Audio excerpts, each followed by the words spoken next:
Kapag roam kayo ay dapat ay lagi nyong sasamahan ang bobo nyong MM. Dapat siguraduhin nyo ligtas ang MM nyo, katulad dito. Tinulungan ko ang MM mag-clear ng lane niya, para sa ganon ay hindi na siya lumalim pa. Kung makikita nyo muntik na siya lumalim, mabuti na lang na clear ko agad. Napa well played pa si Tanga sa sobrang saya. Kaya naman tinulungan ko uli siya dito mag-clear para hindi na siya lumalim. Sa akin na nga nag-focus ang mga tanga, kita nyo 1 minute pa lang pero level 1 na agad yung MM namin. Sobrang bilis niya magpa-level up dahil tinutulungan ko siya mag-clear. Dahil dito mabilis siya makapag-rotate sa mid lane, grabe ang lupit ng strategy na ito, parang gago.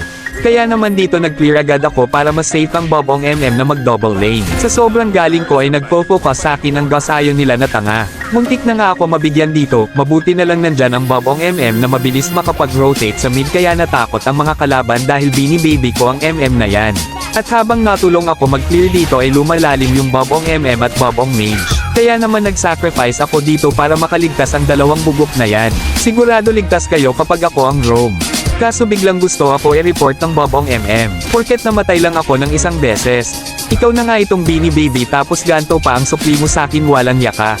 Tignan nyo dito, nalingat lang ako saglit tapos biglang namatay agad ang gago. Tignan mo, hindi ka mabuhay-buhay kapag hindi kita Beanie Baby kaya dapat sa'yo ikaw ang i-report kasi ang hina mo mag-MM. Tignan nyo dito, ang ganda ng sipa ko pero yung MM walang magandang pwesto. Kung marunong ka lang sa ligtas na play safe baka mabuhay ka pa.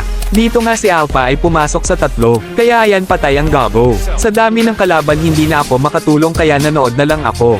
Nagtanong pa si Alpha kung ano ginagawa ko, kasi hindi ko siya natulungan. Kaya nag-sorry na lang ako kasi wala pa akong mana. Sana maintindihan niya ako. Dito halos tambak na nga kami at malapit na kami matalo pero hindi ako papayag. Kaya pinigilan ko si Hanabilet na mag-push dito. Lalo nang hina si Hanabilet dahil sa Thomas ko na biglang pumutok sa kanyang mukha na hulog ng langit. Nakapag-death naman ako pero biglang ako na naman ang sinisisi ng mga bobong kakampi. Ako na nga ang tumutulong.